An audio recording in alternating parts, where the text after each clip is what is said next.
Haleluya, shalom, shalom, shalom. Kita berjumpa lagi dalam Pray From Home dan mari sebelum kita belajar dari firman Tuhan dan kita berdoa bersama-sama, kita awali dengan mengucap syukur. Bapa, kami bersyukur kepadamu, kami menyiapkan hati untuk ditaburi dengan firman-Mu. Biarlah firman-Mu berakar, bertumbuh dan berbuah lebat dalam kehidupan kami. Berfirman buat kami mau belajar dalam nama Yesus. Amin. Saudara yang kasih Tuhan, saya mau share tentang the power of love, kuasa kasih. Ada kuasa dari kasih yang luar biasa. Setiap hari kita diperhadapkan dengan banyak pilihan. Dan dari sekian banyak pilihan, kita harus memilih antara mengasihi atau membenci. Nah, apa yang akan menjadi pilihan saudara? Kita baca dari Amsal 10 ayat 12. Amsal 10 ayat 12 dikatakan, kebencian menimbulkan pertengkaran, tetapi kasih menutupi segala pelanggaran. Saudara, pelanggaran merupakan salah satu definisi dari dosa. Dosa memiliki beberapa arti. Yang pertama, meleset dari sasaran. Meleset dari sasaran itu berarti luput, tidak kena sasaran. Dosa juga berarti tidak tepat sasaran. Dan dosa juga punya arti tidak mencapai sasaran. Dosa memiliki arti pelanggaran terhadap hukum Allah.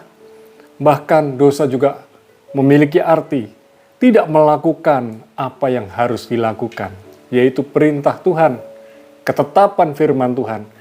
Nah, dari Amsal 10 ayat 12 ini kita bisa belajar mengenai dosa, mengenai kebencian, mengenai kasih. Hal yang pertama kita bicara tentang kebencian. Kalau kita melihat orang lain melakukan kesalahan, kita membiarkan, berarti sebetulnya kita mendukung dia untuk tetap tinggal dalam dosa, tetap tinggal dalam kesalahannya, dan tidak ada kasih dalam hidup kita. Berarti kita harus melakukan sesuatu. Memang, kadang kita mau menegur, tapi rasanya nggak enak. Tapi mau nggak mau harus kita menegur. Salah satu cara menegur yang terbaik adalah lewat doa. Kita nggak bisa menegur langsung, kita berdoa.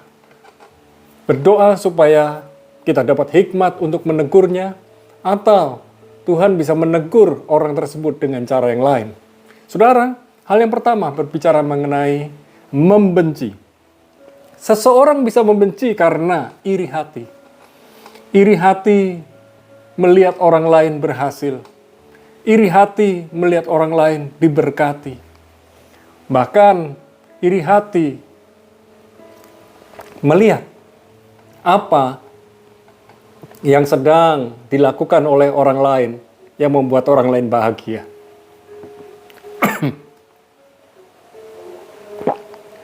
Dan saudara, hal membenci juga berbicara mengenai tidak suka. Ketidaksukaan itu membuat seseorang hatinya merasa tidak enak.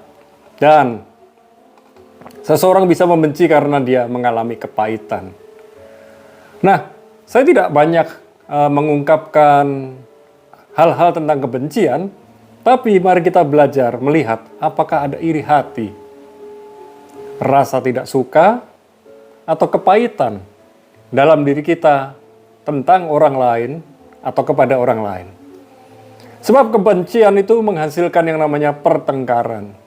Kebencian juga menghasilkan yang namanya perpisahan. Kebencian juga menghasilkan yang namanya permusuhan. Dan kalau saudara sudah melihat hal-hal ini, mari stop membenci, mulai mengasihi. Hal yang kedua yang kita mau belajar, kuasa kasih, the power of love, yaitu kasih. Kasih menutupi segala pelanggaran.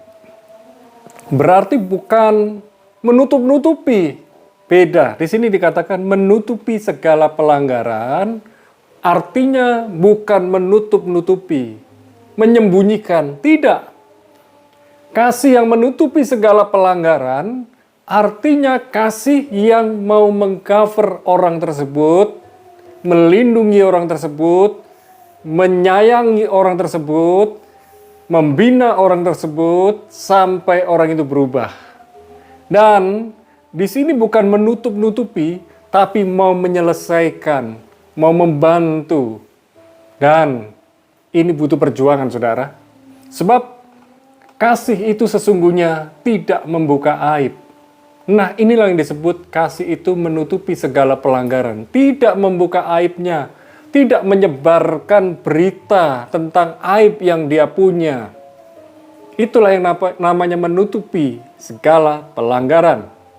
Kemudian, berbicara menutupi segala pelanggaran, kita juga belajar untuk menegur dengan perhatian dan kasih. Dan meningkat lagi, kasih itu menghasilkan kesembuhan dan pemulihan. Artinya, waktu kita mengasihi, ada kuasa yang menyembuhkan, ada kuasa yang memulihkan. Dan kasih itu membangun dan menguatkan. Hari ini kita belajar, kasih itu menutupi segala pelanggaran. Tidak membuka aibnya. Tidak menyebarkan aibnya, tidak menceritakan ke sana kemari apa yang menjadi aib dari orang tersebut, tetapi kita membantu dia, mendukung dia di dalam penyelesaian.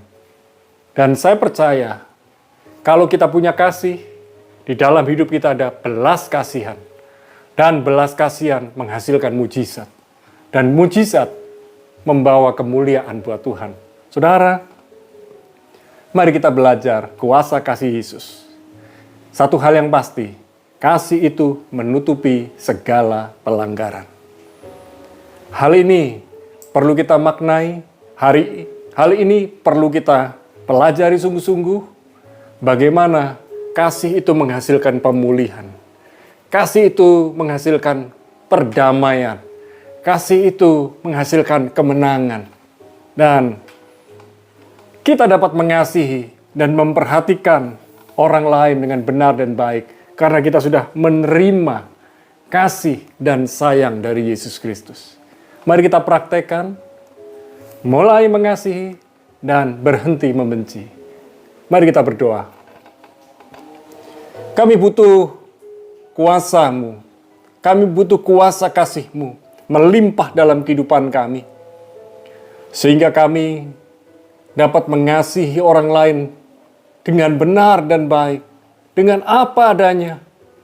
Dan biarlah kuasa kasih Yesus yang menutupi segala pelanggaran ada dalam kehidupan kami. Sehingga orang yang kami kasihi, orang yang kami layani, orang yang kami dukung, mengalami perubahan, mengalami pertobatan, dan nama Tuhan Yesus dimuliakan. Tolong kami Tuhan, biarlah hati kami penuh dengan kasih Kristus, sehingga belas kasihan-Mu mengalir dalam kehidupan kami, dan ada mujizat lewat kehidupan kami.